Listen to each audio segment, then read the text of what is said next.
गुजरात के वडोदरा में कोटक बैंक में प्रधानमंत्री आवास योजना के फॉर्म भरने के लिए बड़ी संख्या में लोग सुबह से ही कतारों में खड़े नजर आए। प्रधानमंत्री आवास योजना के तहत मिलने वाले घरों के लिए लोगों का उत्साह साफ दिखाई दे रहा है। ये योजना गरीब और मध्यम वर्गीय परिवारों के लिए काफी मददगार साबित हो रही है। सुबह 5 बजे से ही बैंक के बाहर लंबी लाइनें लगनी शुरू हो गई। कतार में खड़े कई लोगों ने बताया कि वो इस योजना का लाभ उठाने के लिए सुबह सुबह बैंक पहुंचे, लेकिन फॉर्म भरने में काफी देरी हो रही है। आज पीएम आवास लोन की यहाँ पे फॉर्म की बिक्री हो रही है, तो मैं यहाँ पे लाइन में खड़ा हूँ। तो सुबह से 8 बजे तक लाइन सिर्फ इतनी ही हटी है, ज़्यादा हटी नहीं है। वैसे टोकन वालों का भी अलग लाइन सिस्टम किया गया है और नॉन टोकन का भी अलग से किया गया है।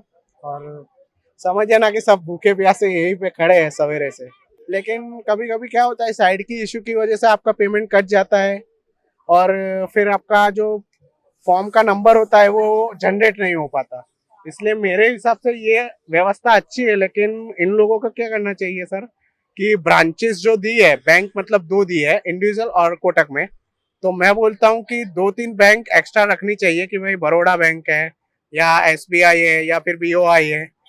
वैसे मकान तो बढ़िया है, क्योंकि यहाँ पे हमने देखे हैं पीएम आवास योजना के बढ़िया है। मोदी जी ने बहुत अच्छा काम किया है, मैं मना नहीं कर रहा, लेकिन इस व्यवस्था को लेकर मेरा उनसे थोड़ा सा रिक्वेस्ट है कि बैंक की व्यवस्था बढ़ाइए। 3 દિવસથી ધક્કા ખાઈએ છે, સવારના 5 વાગ્યાના ઊભા રહીએ છે। વ્યવસ્થા કોઈ જ નહીં, કશી જ વ્યવસ્થા नहीं।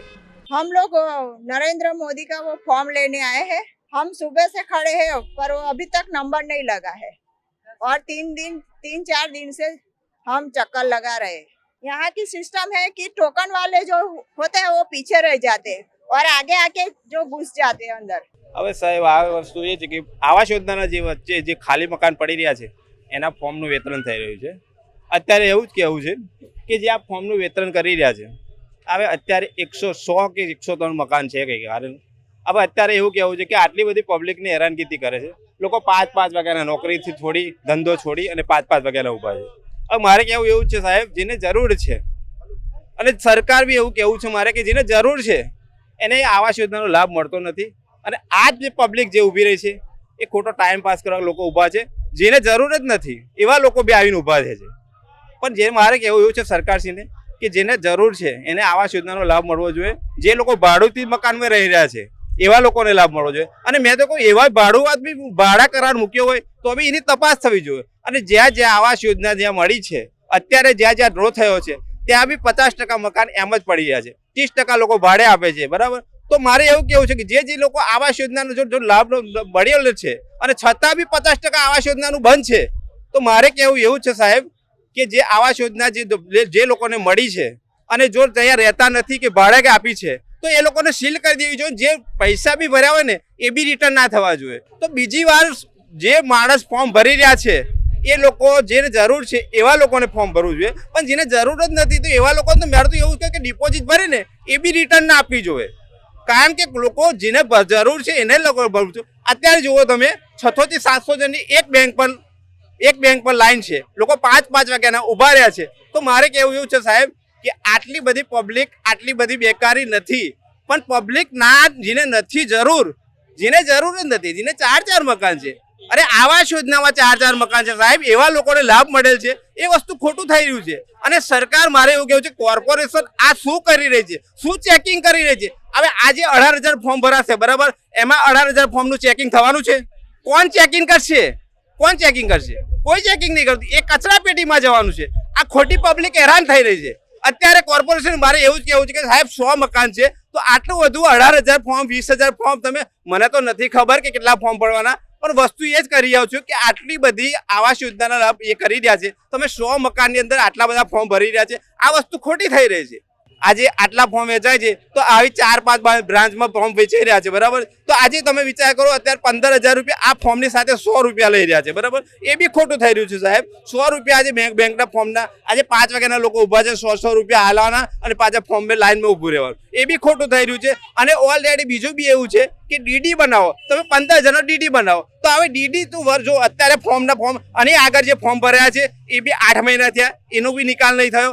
અત્યારે ફોર્મ ભરી રહ્યા છે એના બી તમારા આ વર્ષ દાડો ફોર્મ પૈસા, સરકાર પૈસા જપ્ત કરી લેવાની છે, બીજું કશું નહીં. એ બી વરસદાડા લગીને આ ફોર્મ નહીં કરવાના, કારણ કે સરકાર કાઢતી જ નથી. એટલે વરસદાડો એનો 15,000 લેખે ગણી નાખો તમે કેટલા રૂપિયા થયા. તો સરકાર આ શું કરી છે? પબ્લિકને હેરાન કરતી. જેની પાસે 15,000 રૂપિયા નથી હોતા ફોર્મના, એ લોકો માગીને બીજા કઈથી લાવીને ભરતા હોય છે. તો બે તો શું થાય? મેં બીજા કઈથી લાવ્યો હોય 15,000 રૂપિયા ફોર્મ ભર્યું હોય તો વરસદાડો કોઈ ના રહે. એટલે એ કારણ છે મારે સાહેબ કે જેની પાસે જેને જરૂર છે આવાસ યોજનાનો લાભ લેવો જેને જરૂર છે. અને મેં તો કહું જે ફોર્મની સાથે ભાડા કરાર મૂકે તો એને ખાસ લાભ આપવો જોઈએ. જે લોકો 15-15, 10-10 વર્ષથી ભાડે રહે છે અને આ વડોદરાનો વતની છે, જે વતની વડોદરાનો છે એને પહેલો લાભ આલો. જે લોકો બહારના છે અહીંયાથી આપણા વડોદરામાં આવી ગયા છે એવા લોકોને લાભ મળી રહ્યો છે, અને જે વડોદરાનો વતની છે એને એવા લોકોને લાભ મળતો નથી. એ મારે કહેવું એવું છે સાહેબ કે જે બહારના આવે છે એને લોકોને લાભ કઈ રીતે આપો છો તમે? અને જે મોટા લોકો છે એને લાભ મળે છે, જે ડુપ્લેક્સમાં રહે છે મેં જોયું છે સાહેબ, એને આવાસ યોજનાનો લાભ કઈ રીતે મળે છે? કારણ કે અત્યારે એવું ચાલી રહ્યું છે કે આવાસ યોજનાનો આવકનો દાખલો 500 રૂપિયા 700 રૂપિયા આલો તો તમારે જેવો જુઓ એવો કાઢી આપે છે સરકાર. આ સરકાર શું કરી રહી છે મારી જ કેવું છે. મેં મારી પંચાયતમાં જયેલો છું તો તે આવાસ યોજનાનો તલાટીએ દાખલો કોઈ આવક પૂછતી નથી. સરકાર આવક બી નહીં પૂછતી, ફોર્મ બી નહીં દેતી, એમાં દાખલો કાઢી આપે છે. તો આ વસ્તુ બી કેવી રીતે થાય છે? માણસ કઈ 4 મકાન હોય, 85,000 80,000 પગાર હોય, 2 4 વ્હીલ હોય, ઘરમાં એસી લાગેલી હોય. જુઓ તમે અત્યારે આવાસ યોજનામાં એસી લાગેલી છે, 2 4 વ્હીલ છે, તો તેને આવાસ યોજનાનો લાભ કઈથી મળે છે? તો મારે એવું જ કહેવું છે કે આવાસ યોજનાનો લાભ આ રીતે ના મળવો જોઈએ. અને સરકારશ્રીને મારે એ જ વિનંતી છે કે આટલી બધી લાઈન પડી છે, એક બેંક પર આટલી બધી લાઈન પડી છે, તો સરકારશ્રીને એ જ કહેવું છે સાહેબ, મારે એ જ જણાવવું છે. મેં બી કેટલી વાર જણાવ્યું છે પણ મારી સરકાર મને જવા દેતી નથી અને મેં ઓફિસમાં જવા દેતું નહીં. એટલે મારે કહેવું સાહેબ, મેં છેલ્લા 15 વર્ષથી ભાડુઆત મકાનમાં રહું છું અને મેં આ 6ઠ્ઠી વાર ફોર્મ લઈ રહ્યું છું. હજુ મને ફોર્મ મળ્યું નથી અને મેં આ લાઈનમાં ઉભા રહેવા રાજી નથી. કારણ કે આજે આટલા જણની લાઈન પડી છે, 700 જણની. કઈ રીતે લાઈનમાં ઉભા રહું? કારણ કે હવે 3 વાગે બંધ કરી દેશે, 2 વાગે લંચ પડશે, તો આ પબ્લિક કઈ જશે?